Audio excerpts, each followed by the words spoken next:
Sir. Achankunju. അതെ sir. പൊയിലക്കുഞ്ഞെന്ന് പറഞ്ഞാലേ എല്ലാവർക്കും അറിയത്തുള്ളൂ. നിങ്ങളും കൊല്ലപ്പെട്ട സാം ജോർജും തമ്മിൽ എന്തായിരുന്നു പ്രശ്നം? പ്രശ്നം അങ്ങനെ പ്രശ്നമൊന്നും ഇല്ലായിരുന്നു സാറേ. പിന്നെ സാം എന്തിനാ 2 വർഷങ്ങൾക്ക് മുമ്പ് നിങ്ങളുടെ പേർക്ക് ചിങ്ങവനം സ്റ്റേഷനിൽ ഒരു കംപ്ലൈന്റ് കൊടുത്തത്? നിങ്ങൾ ഏതാണ്ട് അയാളെ വഴി തടഞ്ഞു നിർത്തി അസഭ്യം പറഞ്ഞു വന്നോ, കയ്യേറ്റം ചെയ്യാൻ ശ്രമിച്ചു വന്നോ? അത് പിന്നെ സാമിന്റെ പഴയ ഒരു കൂട്ടുകാരൻ സേതു എനിക്ക് വേണ്ടപ്പെട്ടവനായിരുന്നു. അവൻ വഴിയാണ് എനിക്ക് ഈ സാമിനെ പരിചയം. ആ സേതുവിനോട് അവൻ ചെയ്ത ചെയ്ത്ത് കണ്ട് സഹിക്കാഞ്ഞിട്ടാ സാറേ ഞാൻ അന്ന് അങ്ങനെയൊക്കെ ചെയ്തത്. എന്ത് ചെയ്ത്ത്? സേതുവിനോട് എന്ത് ചെയ്താ സാം ജോർജ് ചെയ്തത്? യവനീ സാം ജോർജ് പള്ളത്തുനിന്ന് നീട്ടി വലിച്ച് പേര് വിട്ട് പത്രാസം കാണിച്ച് നടക്കുന്നതിന് മുൻപ് ഒരു കാലം ഉണ്ടായിരുന്നു സാറേ. അന്ന് പഴയ ഒരു സൗഹൃദത്തിന്റെ പേരിൽ പണിയൊന്നുമില്ലാതെ തെക്ക് വടക്ക് നടന്ന അവനെ വിളിച്ചുകൊണ്ട് പോയി കോട്ടയം ടൗണിലെ സ്വന്തം സ്ഥാപനത്തിൽ കൊണ്ടിരുത്തിയത് ഈ സേതുവാ. പിന്നെ അവൻ കച്ചവടത്തിൽ പങ്കുകാരനായി. സേതു അവനെ കണ്ണുടച്ചങ്ങ് വിശ്വസിച്ചു. പക്ഷെ അതെല്ലാം മുതലാക്കുമായിരുന്നു. അധ്വാനിച്ചുണ്ടാക്കിയ മുതലും കച്ചവടവും മാത്രമല്ല, ഒരു പെങ്ങള് വെച്ചുണ്ടായിരുന്നതിന് മാനം കൂടി പ്രേമം നേടിച്ച് കൂട്ടുകാരൻ കവർന്നെടുത്തത് ഒത്തിരി വൈകിയ സാറേ സേതു അറിയുന്നത്. അപ്പോഴേക്ക് എല്ലാം കൈവിട്ടു പോയിരുന്നു, കൂടപ്പിറപ്പിന്റെ ജീവൻ പോലും. മിടുക്കനായിരുന്നു സാം. പണം തട്ടിയെന്നും കൊല്ലാൻ നോക്കിയെന്നൊക്കെ പറഞ്ഞ് സേതുവിനെ അവൻ കേസിൽ കുടുക്കി. കാശ് വാരിയെറിഞ്ഞ് കോടതിയിൽ നിന്ന് ശിക്ഷയും വാങ്ങിച്ചു കൊടുത്തു. 3 കൊല്ലം തടവ്. ഈ അടുത്തിടയ്ക്കാ ശിക്ഷ കഴിഞ്ഞ് പുറത്തിറങ്ങിയത്. സാമിനെ ആരോ തീർത്തെന്ന് കേട്ടപ്പോ ഞാൻ ആദ്യം കരുതിയത് സേതു വന്ന. ജയിലിൽ നിന്ന് ഇറങ്ങിയ ശേഷം സേതു വന്നിരുന്നു നിങ്ങളെ കാണാൻ? വന്നായിരുന്നു. എന്നോട് കുറച്ച് കാശും ചോദിച്ചു. ഞാനത് കൊടുക്കുകയും ചെയ്തു. എവിടെയാളുടെ താമസം? എന്നെ കാണാൻ വന്നപ്പോ ഇല്ലിക്കൽ അടുത്തായിരുന്നു. പിന്നീട് അവിടുന്ന് മാറിയെന്നാ കേട്ട്. ഇപ്പൊ എവിടാന്ന് ഒരു അറിവുമില്ല. എന്നാ അച്ചൻകുഞ്ഞ് പോയിക്കോ. എന്തെങ്കിലും ആവശ്യം ഉണ്ടെങ്കിൽ ഞാൻ വിളിപ്പിക്കും. ഓ. പിന്നെ എവിടെയും വെച്ച് സേതുവിനെ കണ്ട ഉടൻ വിളിച്ച് അറിയിച്ചേക്കണം. അതിലൊരു സെന്റിമെന്റ്സും വിചാരിച്ചേക്കരുത്.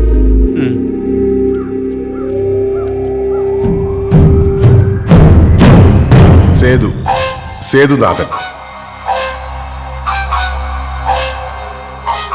അന്ന് ഈ കേസ് അന്വേഷിച്ചത് CA ചന്ദ്രശേഖരൻ സാറാ. പുള്ളിക്കാരന്റെ കേസ് ഫയൽ എന്ന് പറയുമ്പോൾ ഒരു ഇൻവെസ്റ്റിഗേഷൻ ത്രില്ലർ വായിക്കുന്നത് പോലെ ഇന്ന് എല്ലാവരും പറയാറ്. പൊട്ടും പൊടിയും പോലും വിട്ടുപോകാതെ എല്ലാ അതീ കാണും.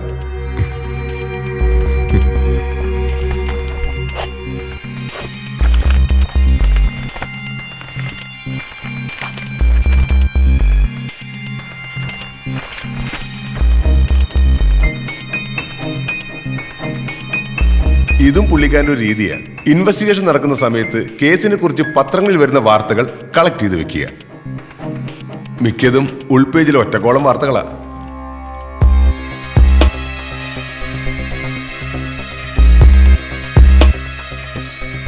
എന്താ സാർ? ബർസോം പറഞ്ഞതുപോലെ മിക്ക പത്രങ്ങളിലും വന്ന വാർത്തകൾ വെറും ഇന്നർ പേജിലെ ഫില്ലറുകൾ മാത്രമായിരുന്നു. But for this is entirely different.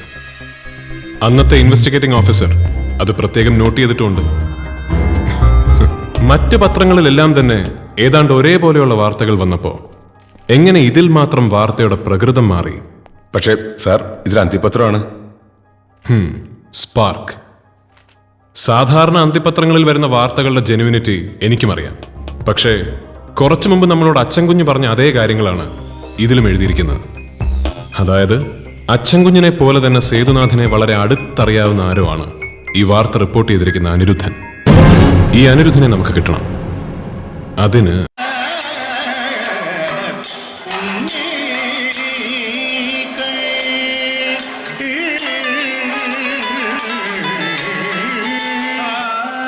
Hello,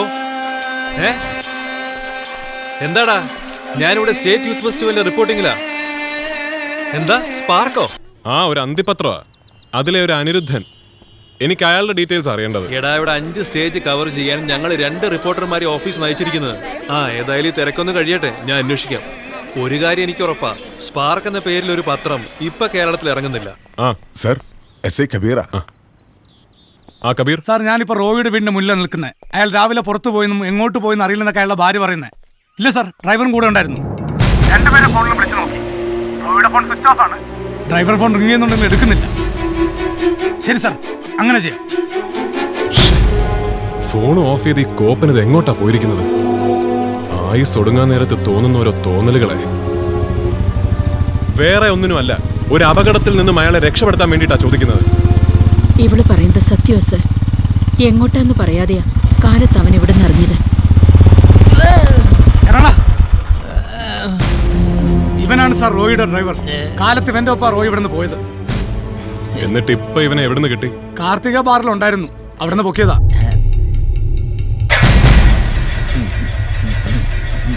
Roy എവിടാ? അത് ഒരാൾക്കൊപ്പം ഒരു വഴി വരെ പോയേക്കുവാ. ആർക്കൊപ്പം ഏത് വഴി വരെ? ഒരാൾക്കൊപ്പം ഒരു വഴി വരെ. അതിൽ കൂടുതലൊന്നും നീ മൊഴികളല്ലടാ പന്ന പന്നി. പിടിപിടി സാറേ, ഞാൻ പറയാം, പിടിപിടി. റോയിച്ച മുണ്ടക്കകത്ത് ഒരു തോട്ടത്തിന് വില പറയാൻ പോയിരിക്കുക. ഒറ്റയ്ക്കോ? അല്ല, കൂടെ ഒരു ഇടപാടുകാരനും ഉണ്ടായിരുന്നു. ഈ കാര്യം പുറത്താരും അറിയരുന്ന എന്നോട് പറഞ്ഞിരിക്കുന്നേ, പ്രത്യേകിച്ചും ലിസി കൊച്ചമ്മ.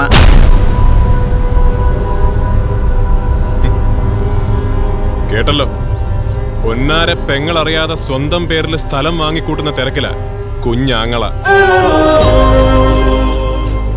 ടാക്സി ഡ്രൈവർ മോനച്ചന്റെ ഭാര്യയായിരുന്ന പഴയ ലിസി നിങ്ങളുടെ ഉള്ളിന്റെ ഉള്ളിൽ ഇപ്പോഴും മരിക്കാതെ ഒരു അല്പമെങ്കിലും ബാക്കിയുണ്ടെങ്കിൽ ഒന്ന് ആലോചിച്ച് നോക്ക്. നേടിയെന്ന് നിങ്ങൾ കരുതിയതൊക്കെ ശരിക്കും ഒരു നേട്ടമായിരുന്നു.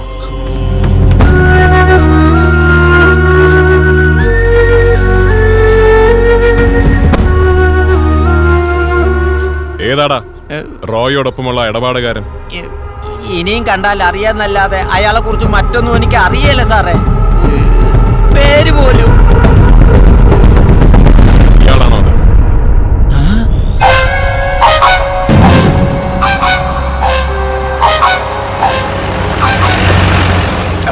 ഉള്ളത് പറഞ്ഞ കൈ വലിയ കാശുണ്ടായിട്ടൊന്നുമല്ല ഞാനിതിന് ഇറങ്ങി പുറപ്പെട്ടേക്കുന്നത്. പിന്നെ താൻ പറഞ്ഞ വിലയ്ക്ക് സംഗതി നടക്കുവാന്നേ, എങ്ങനെ നോക്കിയാലും അതെനിക്ക് ലാഭമാണല്ലോ എന്ന് ഓർത്തിട്ടാ അങ്ങനെ നടന്ന ഞാൻ തന്നെ വേട്ട പോലൊന്ന് കാണുന്നുണ്ട്. നടക്കും സാറേ.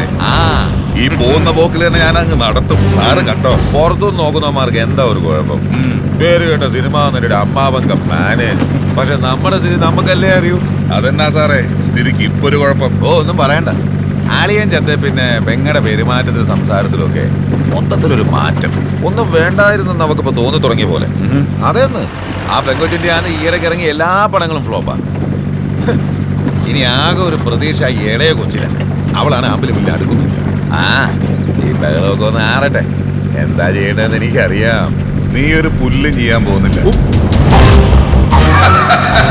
എടാ, ഇന്ന് നീ ഭാര്യയോട് വീട്ടിൽ നിന്ന് യാത്ര പറഞ്ഞിറങ്ങിയത് തിരിച്ചങ്ങോട്ട് ചെല്ലാനല്ല, ഒരു പോക്ക് പോവാനാ. താൻ എന്നതൊക്കെ പറയുന്നേ?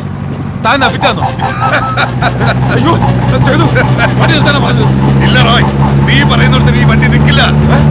ഇതിപ്പോ നേരെ ചെല്ലുന്നത് അങ്ങ് കൊള്ളിക്കൊക്കെയുടെ തുഞ്ചത്തോട്ടാ.